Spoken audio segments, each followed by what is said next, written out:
이 시간 우리에게 주신 하나님의 말씀은 요한복음 3장 31절부터 36절입니다. 제가 봉독합니다.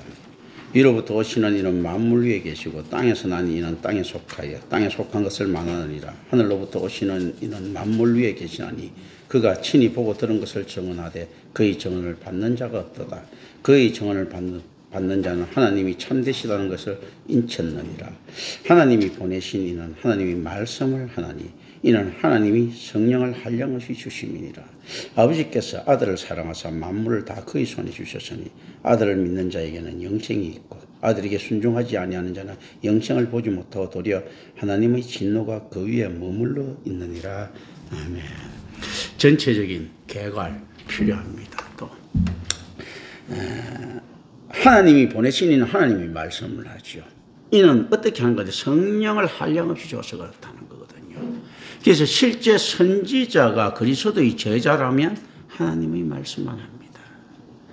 많은 부분 세상의 타락한 교회들이 세상과 더불어서 세상의 말과 하나님의 말을 섞어서 합니다.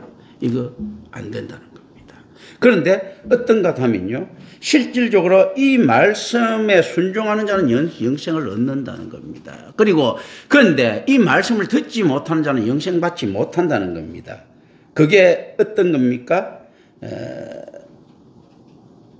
도리어 하나님의 진노가 그 위에 있기 때문이고 하나님께서 이들을 갖다 사랑하셨기 때문에 거든요. 이 말씀을 듣는 자 했을 때요, 이 내용이 무엇인가 하면, 자, 제가 하나님의 말씀을 정확하게 전달을 합니다. 전달을 했을 때 누가 하나님께서 사랑으로 인쳐 주셨는가 했을 때는 들리는 자입니다. 그러니까 실질적으로 제가 할 수 있는 것, 설득할 수 있는 것들은 없습니다. 그래서 저는 선포라고 하는 게 캐리거 말하는 뜻이 선포거든요. 설득이 아닙니다. 그냥 하나님의 말씀을 던지면 그 안에서 어떻게 반응하는가, 이 말씀을 듣는 자가, 이 말씀에 감동받는 자가 어떻게, 왜 감동받을 수 있는가 했을 때는 하나님께서 그를 사랑하셨기 때문이라는 겁니다. 그래서 실제 반드시 이 말씀을 들려야 됩니다. 아유, 나하고는 안 맞아, 이런 것들이 아니고 안 맞으면 그냥 끝인 거예요. 이게 들리고 하나님의 말씀만이 들려야 되는데, 아유, 이게 뭐 세상에 이렇게 적용이 되나? 이거 안 되는 거죠. 하나님께서 보내신 이는 무엇을 한다고요? 하나님의 말씀만 한다.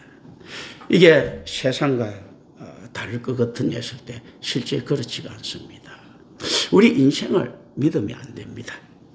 이제 이거 될 때 또 다른 이제 배경적 지식이 될 수가 있고요. 실제 이 안에 해석들인데, 자, 우리 임마누엘교회 어쩔 수 없습니다. 실제 그 복음이란 것이 너무나 하나님께서 있지 않습니까? 거룩하시고 하나님께서 수준이 너무 높으시고 하나님께서 지혜로우시기 때문에 우리가 이 참지에 따라갈 수 있는 있지 않습니까? 현학을 어쩔 수 없이 현학적인 것, 이 필로소피한 것들을 가져야 되는 거예요. 철학하면 필로소피아라고 하죠. 그죠?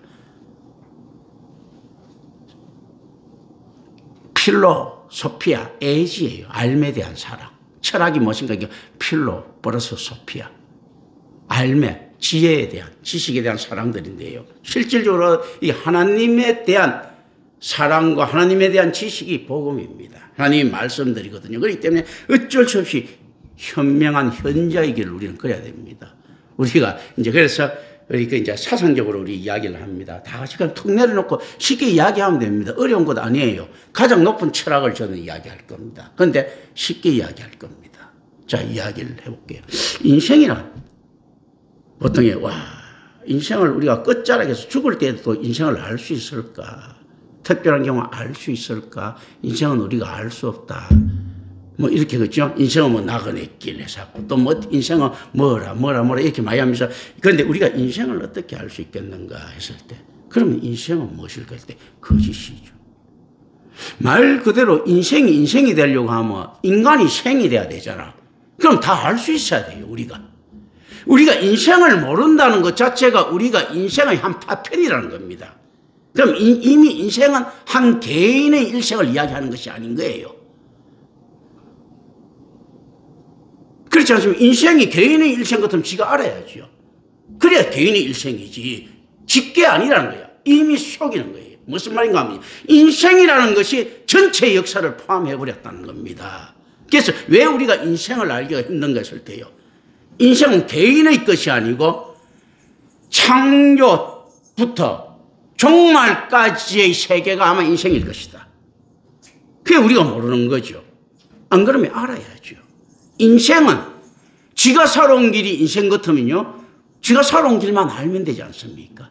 아유, 그거 아니야. 인생은 또 다른 거야. 라고 이야기를 하죠. 그렇다면 어떻습니까? 지가 살아온 길하고 또 다른 것들이야. 그럼 자기하고 관계없는 다른 것들이 있다는 겁니다. 그래서 우리가 살아온 길이 인생이라고 하는 것 있지 않습니까? 인생이라는 건 거짓입니다. 1차적으로. 뭔가 하면 인생은 파편적인 요소죠. 그렇다면 인생이란 단어 자체가 우리한테 제시된 게 잘못된 겁니다. 어떻는가 하면요. 구속사의 역사라든지 이렇게 제시가 돼야 됩니다. 인생이 자기 것이 되려고 하면 인생을 모를 수가 없죠. 그렇다면 어떻습니까? 우리가 우리 신체를 갖다가 모른다. 모르지. 하나님만이 아시지 않습니까? 모르면 이 신체가 우리 것일 수가 없습니다. 우리 신체를 누가 아십니까? 하나님께서 아시면 이 하나님 것인 거예요. 자기도 모르면서 자기 것이라고 주장하고 있는 이런 뻔뻔스러움을 가지고 있다는 거죠. 우리 인생을 우리가 모른다. 자기 것 아닙니다. 누구라도 인생을 모른다 할 것 같으면 누구도 인생 전체를 전반을 경험할 수 없는 겁니다. 뭐냐면요. 바둑 두는 사람이 아니고 바둑판 위에 놓였던 흑돌백돌이라는 이야기예요. 장기판의 졸이라는 이야기입니다.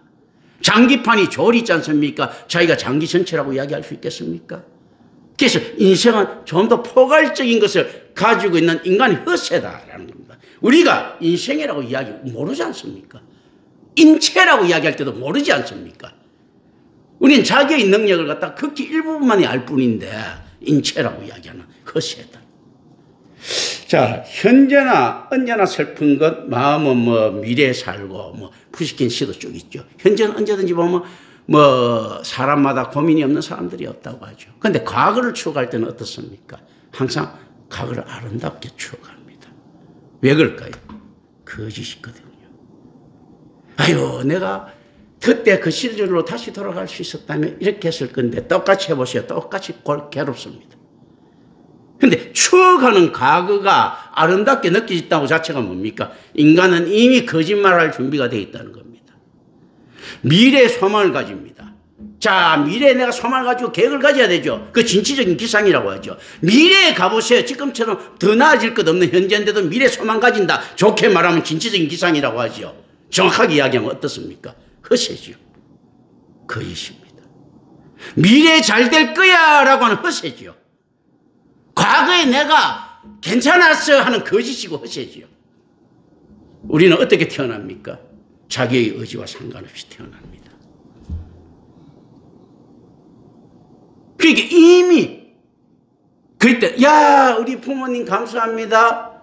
나를 갖다 이렇게 낳아주셔서 이렇게 이야기를 합니다. 그리고 어떨 때, 그죠? 그리고 태어난 것이 축복입니다. 이렇게 이야기할 때, 성경적으로 맞는 거 했을 때, 우리는 그 은혜의 사건은 맞습니다. 그런데 틀린 게 있어요. 어떤 것들이 틀림입니까? 우리가 죄인으로 태어납니까? 의인으로 태어납니까? 죄인으로 태어났는데 이게 무슨 축복이야? 재수 없었던 거지. 화가 복이 되는, 그래서 사건이 있어야 되는데 복음입니다. 그래서 인생이 되려고 하면 무엇이 되는가? 영생을 획득하는 자만이 인생을 알 수가 있게 될 것입니다. 지금이 아니고 새하늘과 새 땅이 올 때. 그리고 자기가 태어난 게 축복이 되기 위해서는 어떤 것들입니까? 죄사함을 받을 수 있는 임팩트를 만났을 때. 근데 실제 은혜는 태어난 것이 은혜가 아니고 어떻게 보면 있지 않습니까? 구원받은 것이 은혜입니다. 하나님 앞에 죄송한 이야기지만 할 것 같으면 확실히 해주고 은혜라고 하세요. 이렇게 이야기를 하는 거죠. 태어나는 것이 구원받지 못하면 지옥 가는데 그게 무슨 은혜가 될 수 있겠습니까? 그런데 하나님께서 은혜라고 하면 은혜다. 지금 여기서도 지금 그 안에서 생명의 복과 사망의 화를 같이 이야기하고 있습니다. 어떤 거라고요? 복음을 듣는 자는 복이 있다는 거예요. 일단 교회에서 들어야 돼. 올바른 선지자 만나야 됩니다. 올바른 선지자는 어떤 선지자인가 했을 때 하나님의 말씀을 하는데 땅에 속한 것이 아니고 하늘에 속한 이야기를 하는 자입니다. 그런데 많은 사람들이 임마누엘 교회에서조차도 고개를 갸웃거리면서 땅에 속한 거 우리가 조금 타협하면 안 될까 하고 의아심을 갖고 있을 수 있지 않겠습니까? 왜냐하면 김경천 목사 보면 하도 뒤통수를 맞으니까. 그렇잖아요. 그죠? 근데 실제 제가 올바른 선지자의 목소리를 내려고 하면 선택의 길은 의외로 거의 없더라는 겁니다. 모세가 수십 많은 권한을 짊어지고도요, 지가 선택할 수 있는 권한이 거의 없습니다. 한 길밖에 없는 거예요. 물 먹으려고 하면 반석하게 하나님께서 지정하시는 것도 반석 쳐야 돼. 전쟁에서 이기려고 하면요, 옆에서 여호수아가 받쳐주고 있던 뭐든 손 들고 있어야 돼. 모세는 다른 길은 없는 거예요. 그런데 맨날 전쟁마다 손 들고 있습니까? 그게 아니거든요. 어떤 데는 손 내리고 있어도 되는데 어떤 전쟁은 손 들고 있는 거 말고는 방법이 없는 거예요. 자, 손도 들고 있고 다리도 들고 있고 누워있고 뭐 여러 가지로 승리를 거둘 수 있겠지만 오늘은 손 들고 있어라. 오늘은 누워있으라고 누워있고 손 들고 있어야 되는 거예요. 한 길밖에 없습니다. 그래서 실제 목사의 방침에 따라서 교회가 움직인다. 이거는 있을 수가 없습니다. 성경이 지시해 주는 데 따라서 있지 않습니까? 목사는 세상 말로 하면요, 꼭두가시처럼 움직여야 됩니다. 그런데 성경은 이 일을 그렇게 이야기하지 않습니다. 풍성한 하나님과의 관계, 전인적인 관계 꼭두가시라고 이야기하지 않습니다. 하나님이 성령과 교통하시, 우리가 성령이 교통하시고 진리가 너희를 자유롭게 하고 풍성하게 하고 결과적으로 성령이 교통하시고 하나님 앞에 딱 종속되면 어떻게 됩니까? 하나님 말만 듣는 것. 세상으로 보면 기계적 인간처럼 보이는 거죠. 야, 광신도처럼 보이는 거죠. 이 광신도란 말은 어떤 이야기들입니까? 기계적 인간이라는 이야기예요. 그거 하나 말고 다른 융통성이 없다는 거거든요. 실로 그렇습니다. 그런데 이단과 실제 차이점이 어떤 것들이 가장 크게 나타난가 하면, 이단은 실제 우상에 매였을 때 있지 않습니까? 잔혹해집니다. 정말로 있지 않습니까? 이상한 길, 한 길 있지 않습니까? 이런데 말도 안 되는 부도덕함에 들어가게 됩니다. 그런데 진리의 영이 함께하면 어떻습니까? 풍요로워집니다. 분명히 한 길밖에 가지 않는데도 풍요롭게 보입니다. 사람을, 이단에는 보면 사랑이라기보다도 교리가 먼저 같은데 이상하게 기독교는 어떻습니까? 예수 그리스도의 행보를 보면 사랑이 넘쳐 흐릅니다. 예수가 바리새인과 사두개인들 향해서 욕을 하고 제자들을 전부 다 돌려가게 하고 있는데도 우리는 그 안에서 사랑을 느낍니다. 규칙보다도 더 큰 사랑을 느끼거든요. 왜냐하면요, 이단은 인간이 할 수 있는 데부터 출발합니다. 그래서 우리가 바알을 잘 챙기자, 우리가 알라를 잘 챙기자, 이것부터 출발할 때 우리는 어떻습니까? 할 수 없다는 것도 불안합니다. 네가 무슨 하나님을 잘 챙기겠느냐? 나도 너하고 똑같았다. 그래, 우리 이렇게 죄 지으면서 가서 언젠가 되겠지 하면서 있지 않습니까? 걸어가는 겁니다. 그게 타협을 이야기하는 것이 아니고, 그게 이해를 이야기하는 것이 아닙니다. 타협도 없고 이해도 없는데 그게 사랑을 이야기하는 겁니다. 그러다 안 되면 어쩔 수가 없고, 될 때까지는 너가 흙길을 가더라도 내가 너를 위해서 희생하겠다. 이게 선지자가 해야 될 일입니다. 목사가 해야 될 일이거든요. 뒤통수를 내한테 100번을 치더라도 교회 오면 다시 받는 거예요. 결국 그 사람이 성도가 되지 못했어. 그럼 손해지. 그런데 어떻습니까? 성도가 될 가능성이 조금이라도 보이면 같이 걸어가주는 것, 이게 정당한 탈선입니다. 그렇기 때문에 기계적이 아니죠. 이단에서는 어떻습니까? 그건 안 돼 하고 딱 잘라버리는데 우리는 당한 놈한테 또 당해야 됩니다. 왜냐하면 하나님께서 원수를 사랑해라고 했기 때문에. 그게 융통성처럼 보이는 것들이에요. 그 융통성 말고는 다른 융통성이 있어서 안 되는데 오히려 그것은 없고 다른 융통성은 많아요. 아유, 그래, 뭐 세상적으로 그건 뭐 좀 그 할 수 있겠지. 양보 못할 것은, 하면 안 될 것은 막 합니다. 양보해도 되는 것, 어떤가 하면 목사 좀 욕하고 뭐 어떻게 하고, 아유, 그래도 괜찮아 해야 되는데 이런 거는 용납이 안 되는 거예요. 그런 것들. 교회의 존재라는 것은 융통성이 있어 보이는 것들이 어떤 것들인가 하면요. 한 영혼의 생사 여탈을 하나님의 손에 쥐어있기 때문에 그 사람이 숨먹는 순간까지는 우리는 그 영혼의 가치를 알지를 못합니다. 그렇기 때문에 언제나 그 영혼은 포기되어서는 안 되는 영혼입니다. 그게 심지어 교회에 어떤 해를 끼쳤다 하더라도 그렇습니다. 이런 것들을 우리 좀 생각을 합니다. 이런 모습 속에 우리가 서 있습니다. 추억 때는 참 추억은 아름답다. 그 자체가 거짓말이잖아요. 추억을 갖다가 아름답게 꾸민 거잖아요. 왕이 되기 위해서 용비어 청가로 있지 않습니까? 자기 조상들 황금 치장해놓은 것처럼 추억이라는 있지 않습니까? 황금을 가지고 옛날에 똥을 치장해놨죠. 미래에 대한 소망들 있지 않습니까? 이게 거짓말 해놨잖아요. 허세잖아요. 미래 가더라도 미래에 대한 소망이 다 맞아들었으면 재벌 안 될 사람 없고 대통령 안 될 사람이 없고 다 그랬겠죠. 그런데 미래도 다 별 볼 일 없고 대한민국이나 전 세계 돌아가는 거 보면 평균치가 똑같은데 미래에 대한 소망을 다 가지고 있었다. 이건 뭡니까? 미래에 대해서 허풍을 떠는 거잖아요. 다들. 허풍을 떠는 거거든. 허세거든요. 이 거짓이거든. 현재는 언제나 괴로운 요소들을 가지고 있습니다. 그리고 우리는 현재를 가지지 못하는 존재죠. 현재는 부딪히자마자 과거가 되죠. 그래서 우리는 참다운 현재를 찾을 수 있어야 됩니다.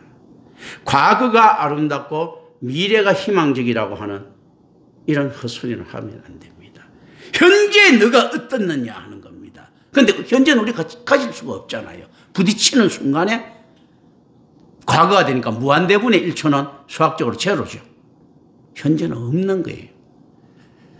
과학적으로 물리적으로는 현재는 없는 겁니다. 무한대분의 1초니까. 산술적으로는 이건 없는 현재예요. 그런데 우리가 지금 안에서 젖히단 말입니다. 그렇다면 우리 어떻습니까? 다가오는 순식간의 미래와 순식간에 지나가는 과거를 갖다 같이 딱 그 접점에서 그 잔상 속에 서 있단 말입니다. 과거가 아름다우려고 하면요. 지금도 그러면 아름다워야죠. 미래가 희망이 있으려고 하면 지금도 있어야 됩니다. 왜냐하면 미래와 과거라는 그 잔상 속에서 지금 미래를 미래가 바로 무한대분의 1초로 다가오고 과거도 무한대분의 1초에 딱 들어가고 현재는 무한대분의 1초 만에 지나가고 무한대분의 1초 만에 과거가 되고 제로의 순간에 다 그게 이루어지는 일입니다. 이게 얼마나 신비로운 일입니까? 시간의 개념에 속하면 여기에서 벗어날 수 없고 자기 현재는 있을 수 없다. 그렇기 때문에 영생은 제가 존재지 시간이 아니라고 했죠. 그죠? 언제나 존재하는 자, 시간의 영향을 받지 않는 자까지 갈 때까지. 그러면 언제나 존재하는 자가 되면 어떻습니까? 언제나 현재죠. 그렇기 때문에 중요한 것은 현재입니다. 오늘을 잘 살아야 된다, 현재를 잘 살아야 된다 이런 개념들이 아니에요. 지금 너가 어떻느냐. 하나님의 시간 안에 놓여져 있고 이미 심판의 시간으로 넘어간 과거, 하나님의 시간 안에 계산 안에 질서 안에 놓여져 있는 미래를 생각하지 말고 지금 하나님께서 허용하신 것을 누리고 있는 지금 너는 어떻느냐. 지금 이 내용입니다. 이때 하나님의 말씀이 들리느냐는 거죠. 인간의 말씀과 더불어서 섞어서 혼합시키고 있지 않느냐. 자, 들리느냐는 문제예요. 저는 외치느냐는 문제죠. 여러분 들리느냐는 문제인데 들렸으면 끝나야지 그것 갖고 각색시키지 마세요. 해석하지 마세요. 들리는 자가 은혜 되는 겁니다. 들리면 끝나 그걸 해석할 수 있다면 이미 여러분은 그럼 선지자가 돼야지. 그걸 순종이라고 하는 겁니다. 아유, 근데 이 뭐 수동적으로 그러면 목사 말하면 그거 다 들어야 되는데 실질적으로 이게 진짜 복음이고 하나님이 말씀 맞으면 들리면 해석하지 마세요. 들리는 걸로 끝나야지. 해석하는 순간에 어떻습니까? 엉뚱한 복음으로 변한단 말입니다. 들리느냐는 문제입니다. 이로부터 오시는 이에 대한 증거는 그가 보고 들은 것에서 온다고 합니다. 있습니다. 32절에 보면. 그리고 그 말은 전 성육신적 존재의 흔적이 내포되어 있습니다. 그가 보고 들은 것이 온다. 저도 어떻습니까? 우리 주님께서 하신 그 흔적을 가지고 이야기를 하는 겁니다. 성부와 성자 사이에 계속적인 교통하심이 그의 모든 말의 행위의 근원이 됨을 이야기를 합니다.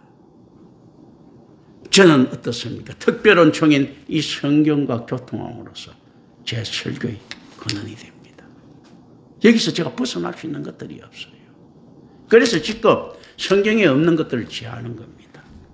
일례로 우리가 이번에 성탄절 날 우리 모여서 침묵은 도모할 수 있는데 성탄 예배는 없습니다. 그런데 성탄 전날 성탄 예배처럼 드릴 수는 있어. 성탄 예배를 드리는 거죠. 성탄절이 이번에 월요일입니까? 어떻게 되면 그게 우리 어디서 어떻게 하는 거면 우리 그 사무실 그게 교회지국에 거기 와서 같이 같이 식사 나누고 이런 거는 돼요. 시간된 사람 거기 와서 되는데 성탄 예배, 우리 송구 영신 예배 이런 거는 없습니다. 와갖고 새벽 성 돌고 옛날에 요즘은 돌지도 않지만 또 송구 영신 예배 해갖고 새벽에 있지 않습니까? 안에서 이상한 뭡니까? 말씀 뽑아가는 거, 촛불 하나씩 들고 빙빙 돌면서 큰 건 몽토 내고 말씀 쭉쭉 뽑아내가는 거 이런 거 이런 거. 그 뽑고 싶으면 그냥 이가다 성경 이렇게 그냥 아무거나 펼쳐보세요. 오히려 그냥 그런 거 뽑지 말고 오히려 그런 거 없습니다. 송구 영신이 어디 있습니까?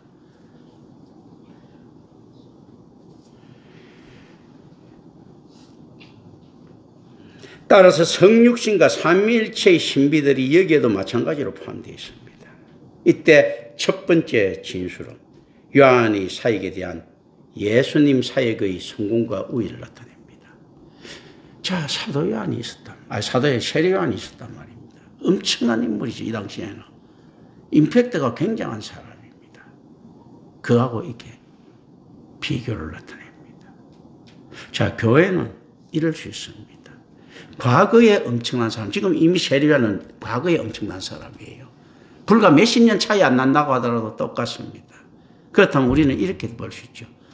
자, 유명한 교황이 있을 수가 있고, 거기에 실제 존 켈빈이 있을 수가 있고, 요한 웨슬리가 있을 수가 있고.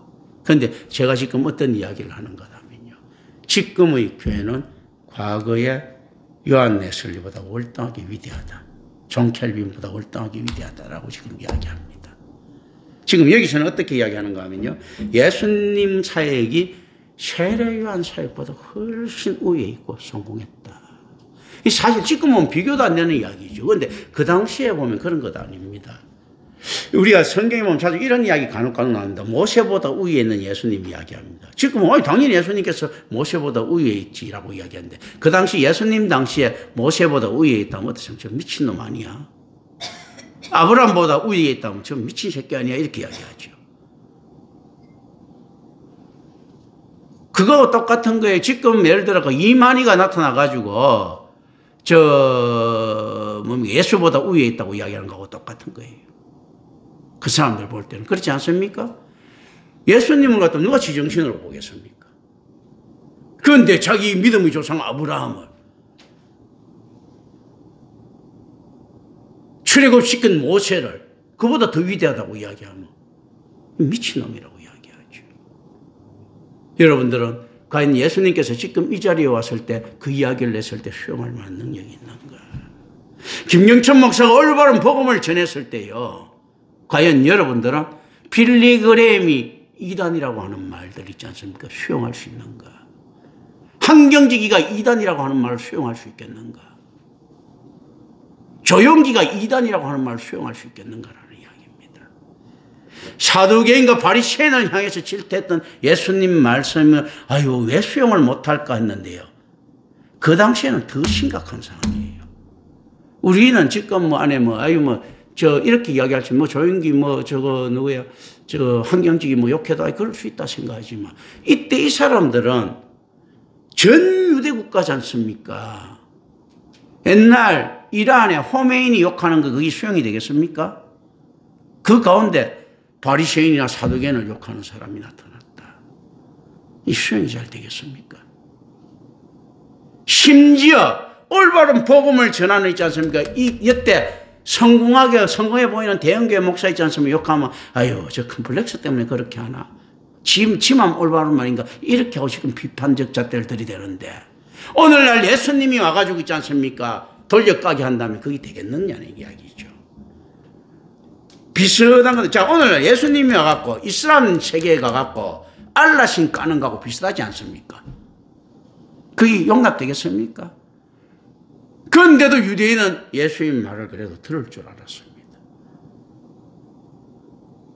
오늘날 교회의 올바른 복음, 하나님의 말씀이라고 해갖고 나타난다. 예수님도 그 근거를 무엇을 이야기합니까? 하나님의 말씀 가지고 한 거예요. 내 잘났다 이야기가 아니고, 내가 성자라는 이야기를 하는 게 아니고, 하나님의 말씀, 올바른 말씀을 지금 이야기하고, 그렇기 때문에 유대의 바리새인들도 들을 줄 알았습니다.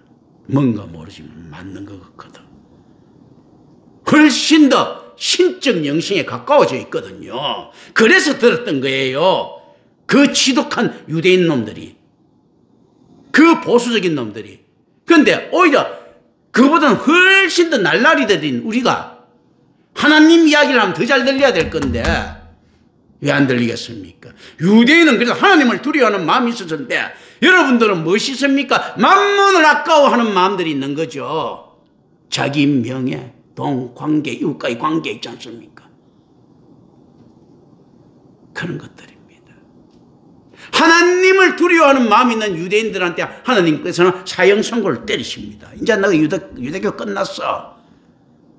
하나님을 두려워하는데, 야훼를 두려워하는데도 불구하고.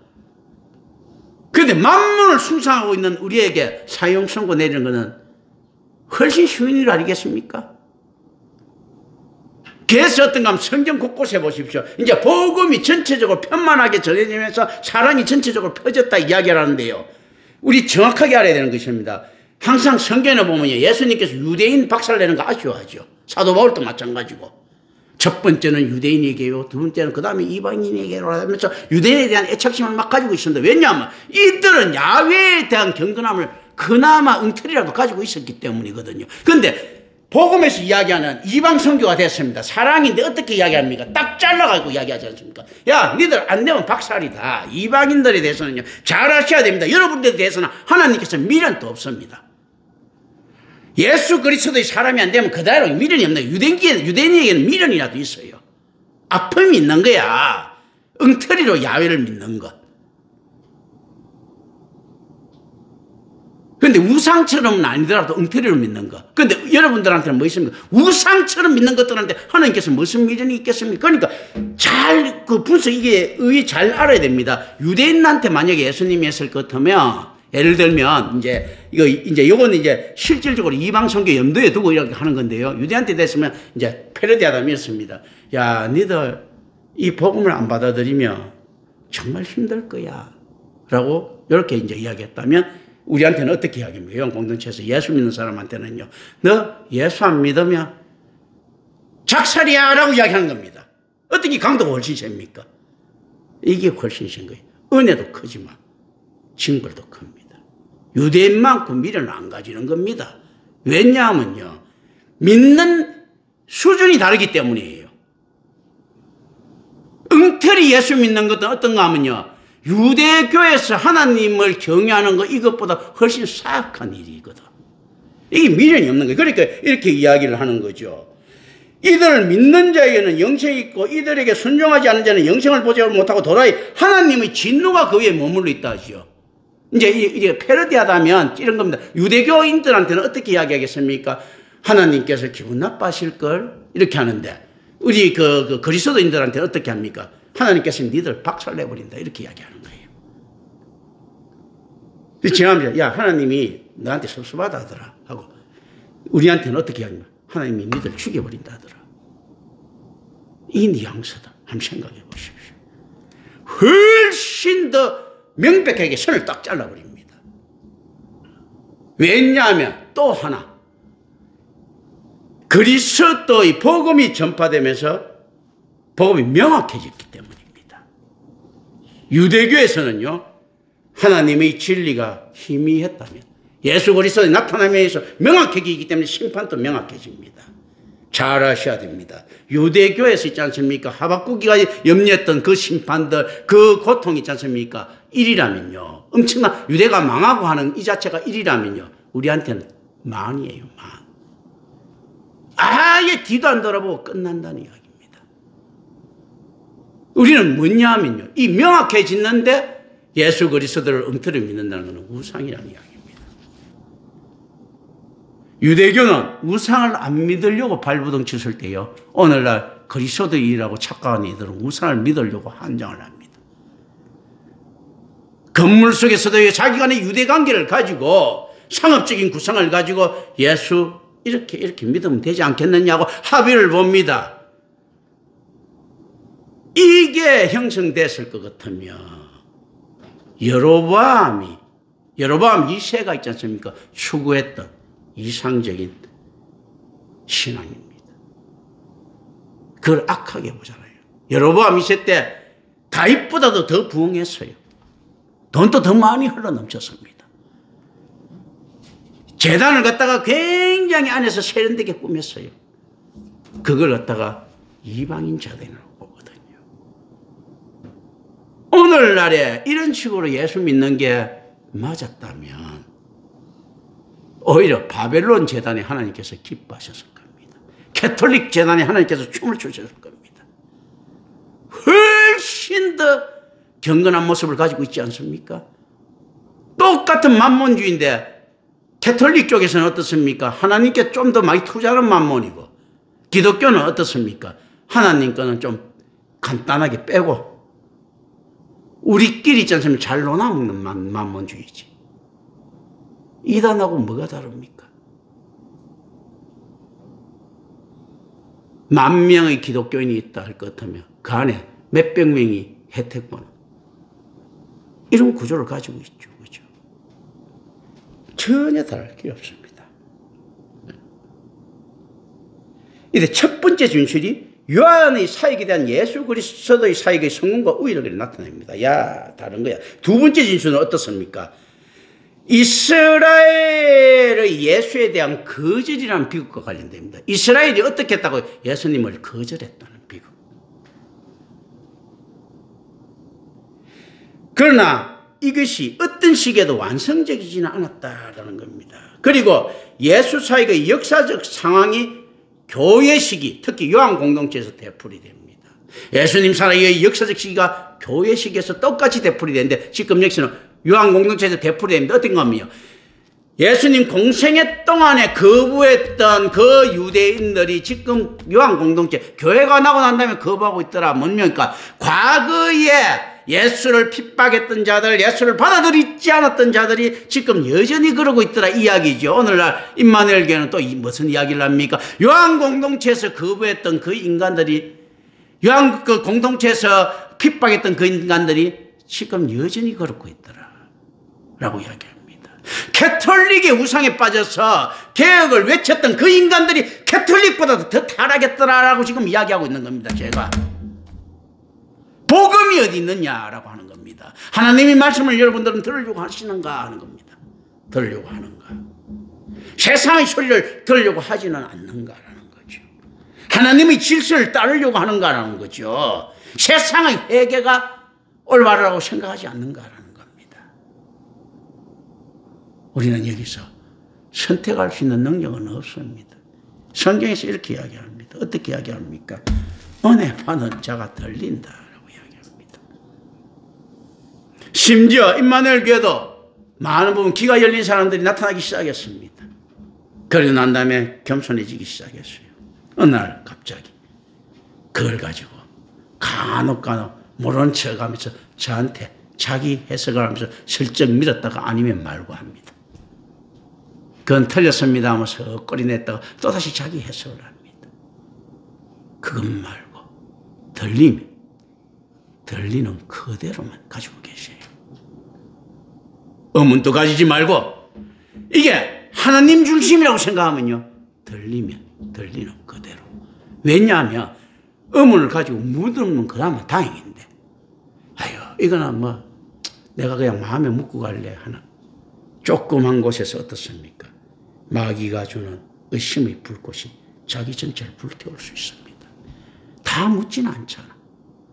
묻는 사람이라고도 다 잊어먹고 어떤 거는 못 묻고 있고 자기 의문 속에 가지고 있는 것들이 있단 말입니다.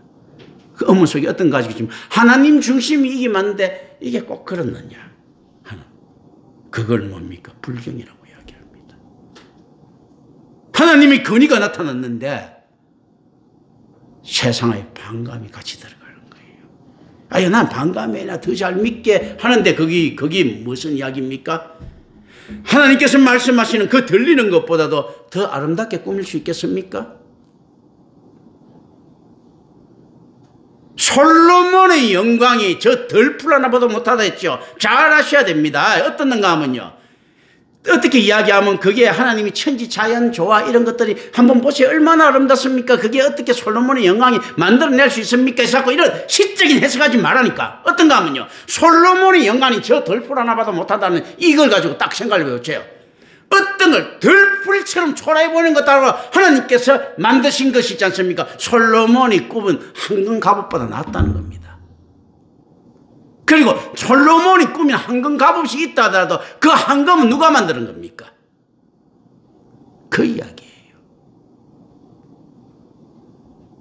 하나님께서 던져 넣으신 이 자체 덜풀을 갖다가 솔로몬이 가지고 있는 황금으로 해석하지 말라는 겁니다. 덜풀 그대로 아래 가져오더라도 충분하고 아름답고 위대하다는 겁니다. 아유, 이렇게 하면 이게 되면 교회가 좀 더 나아지지 않을까? 그런 생각하지 마세요. 교회는 외롭고 쓸쓸하고 광야에 서 있을 때 홀로 빛나는 존재입니다. 꾸미고 아유 교회에 황금탑을 세우면 좋지 않을까? 그렇게 생각하지 마세요. 교회는요 담벼락에 있지 않습니까? 덜풀이 자라날 때 더 아름답다고 하면 더 아름다운 겁니다. 그런 것들이거든요. 어떤 걸로도 교회를 갖다가 꾸밈으로서 있지 않습니까? 파괴시키려고 하지 마라. 어떤 걸로도 있지 않습니까?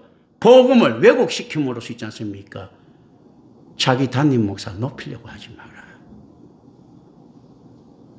우리 목사님이 의도가 이렇게 됐을 때 우리 목사님 깨끗한 목사님이야. 김경천 목사 말이야. 그러니까 복음 전하는데 사실 그 안에 사랑이 가득해. 그래서 이런 거 다 이렇게 이해해. 오케이. 좋을 수 있는데. 그런데 그게 다 알면서 다른 거 용납한다는 뜻으로 가면 곤란합니다. 저는 하나님의 말씀 말고는 어떤 것도 용납 안 합니다. 잔인할 정도로. 내가 세상을 사랑하는 것은요, 하나님께서 사랑이라 했기 때문에 사랑하는 거예요. 왜 그렇겠습니까? 내 잘 되려고. 그래서 하나님을 위해서 자신을 사랑하려고 사랑하는 겁니다. 세상을 사랑하는 이 방식이 어떤 방식입니까? 하나님을 위해서 자신을 사랑하는 가장 적당하고 아름다운 방식이기 때문에 그런 거예요. 사람 좋아서가 아니고 더 큰 걸 원하기 때문에 더 욕심이 많기 때문에 있지 않습니까? 저는 세상 것을 안 가지려고 하는 겁니다. 안 가지려고 발버둥 치는 겁니다. 그래서 실질적으로 세상에서 아이고 가지려고 하는 것이 쉽지요. 어떤 사람은 가지려고 하는 것이 어렵지요 하지요. 안 가지려고 하는 건 쉽지요 하지요. 안 가지려고 하는 것이 훨씬 어렵습니다.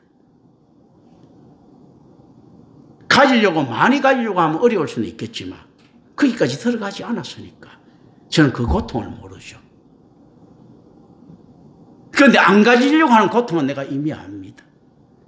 여러분들이 가지려고 하는 고통 속에서 있을지 몰라도요. 저는 안 가지려고 하는 이 고통 속에서 있습니다. 안 가지려고 하는 흐름, 너무 안에서 평안히 서 있는 것이 아니고 억지로 안 가지려고 하는 이 고통 속에서 있는 거예요. 안 가지려고 하는 자의 고통을 저는 압니다. 여러분은 가지려고 하는 데다 많이 못 가진 자의 고통을 압니까? 그럼 나는 가지려고 해보지 않았으니까 그 고통을 잘 몰라. 그래서 안 가지려고 해봤으니까 안 가지려고 하는 고통을 하는 거예요. 안 가지려고 하는 욕심이 나한테 충만한 겁니다. 그 욕심이. 그걸 거룩한 욕심이라고 하죠.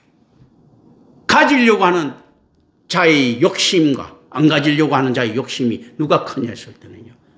저는 비록 경험해보지 않았지만 안 가지려고 하는 자의 욕심이 훨씬 더 큽니다. 왜냐하면요. 가지려고 하는 자의 욕심은 그 한계를 압니다. 아유, 그래, 공수래 공수거든. 한계를 알지 않습니까? 안 가지려고 하는 자의 욕심은요. 아니야. 공수래 공수가 아니야. 나중에 이빠이 온다. 누가 더 욕심이 많습니까? 안 가지려고 하는 자가 욕심이 훨씬 큰 겁니다. 안 가지려고 하는 것은요. 나중에 크게 가지겠다는 것이고 가지려고 하는 자는 결국 지가 가질 것이 없다는 것을 압니다. 그런데 허황된 욕심이라면요. 저는 실제적인 욕심입니다. 내가 훨씬 더 욕심이 많은 겁니다. 기도합니다. 은혜로우신 아버지 하나님 감사합니다. 우리 주 예수 그리스도 이름으로 기도드립니다. 아멘.